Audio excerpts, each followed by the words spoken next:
Hi, it's Dora, and I live in a remote village where I foster slash have adopted over 500 plus kids, and I am in the process of building our little community. And we have since built 4 schools where we feed, educate, and love our kids to the best of our abilities. So here is a day in the life of us in our remote village.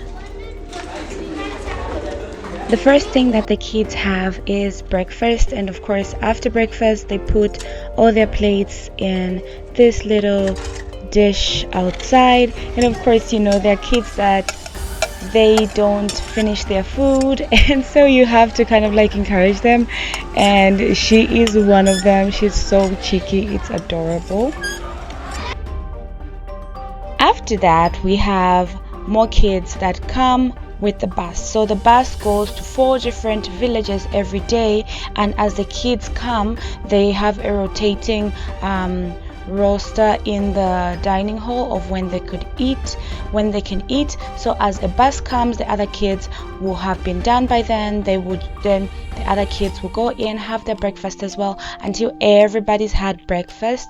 And so as you can see on the bus, we have women that come and work at the school. These are mothers of the kids that learn at the school. And for me, it is very important and personal to give as much employment to the women of the village as possible.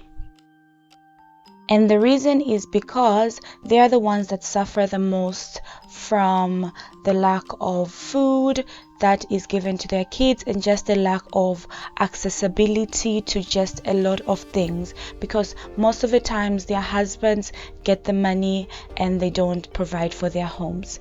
Then after that, it's over to class, and they have different lessons in the grades that they are in. We have a total of 4 different schools, and this is our biggest school that we're at today. Dash and dash, you can tell me that. BC and 80. What time do they talk about? Yes.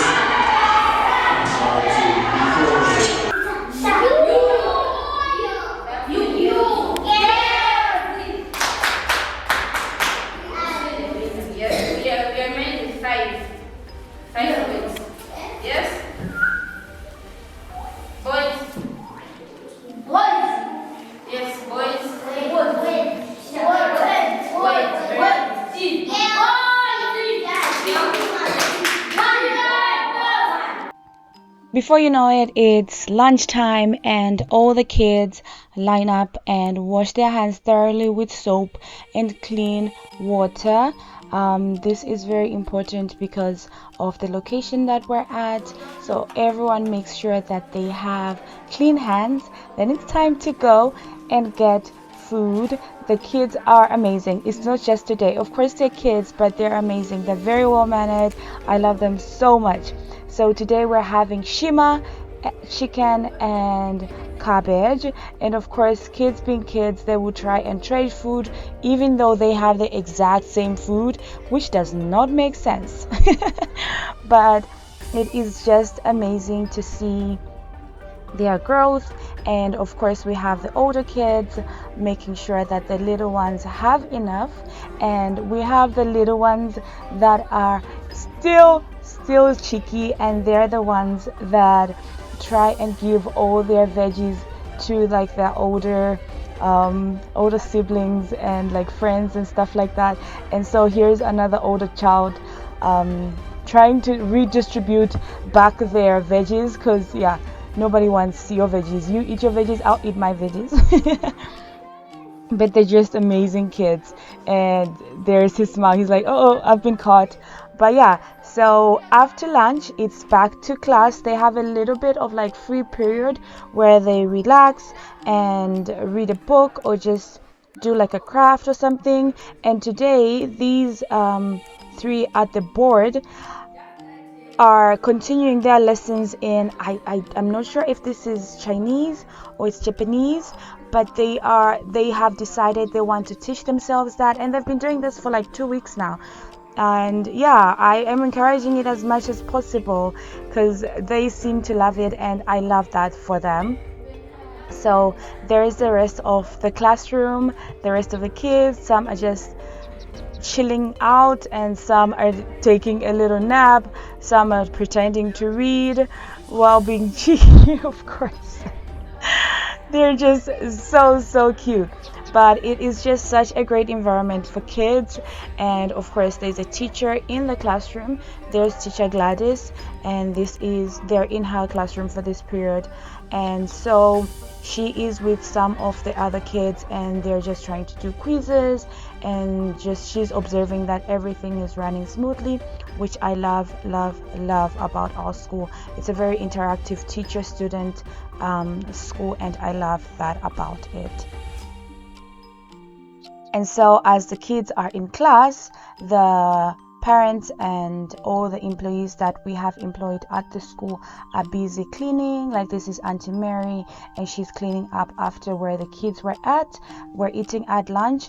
And then the other ladies are moving stones from one place to to the building site. They don't fill it, and so that it's not too damaging. It's just like 3 things of shovel, then they carry, and we're trying to make it as safe as possible while still giving them employment and still giving them a way in which they can sustain their lives and just provide for their kids outside of what we can provide for them as a school, which is education, health, housing, of course, love, and everything else. But this is to ensure that they are empowered as well. And so this is one of the activities that they do at the school.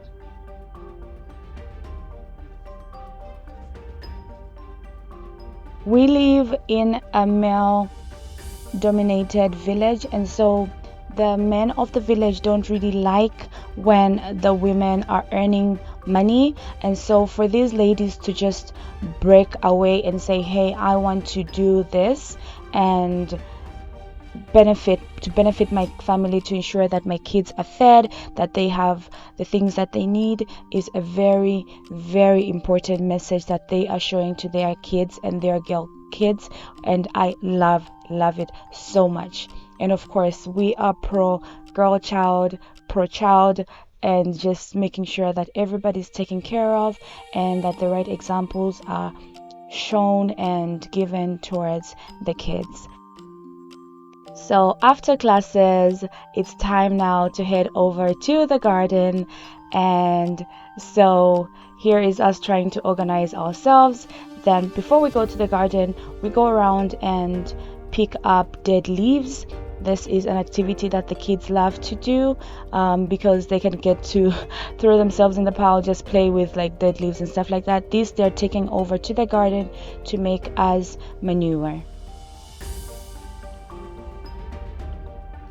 At the garden, they are supervised by teachers, of course, and the teachers are very hands-on. We do everything together.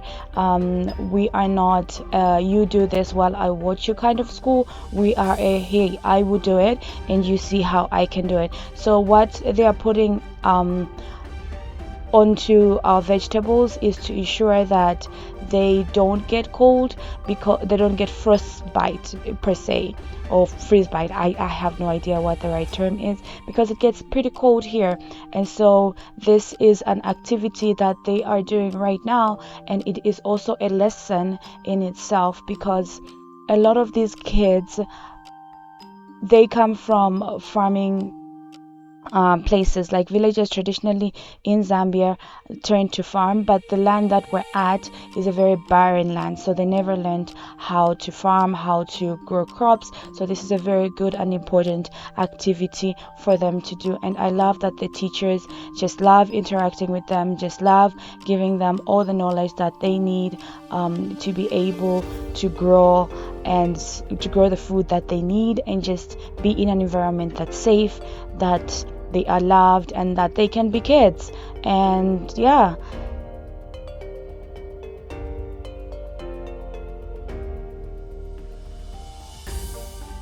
And of course, after the garden, everybody's waiting to be picked up, and the ones that live at the school have head over to their houses to prepare for supper and just relax and yeah, just have a great time. So here are the kids at the playground waiting for their turn, for the bus to come and get them. And of course, you know, in every friend group there's that one friend that doesn't want to play with the other team, only wants one team. So these two of these girls are twins, and the other one is just their very good friend. They are all naughty, and so she's trying to figure out a way in which she can get onto the seesaw as well and be on the same team with her friends. So there, attempt number 1, and there she goes, attempt number 2, and she's in. Yay, same team.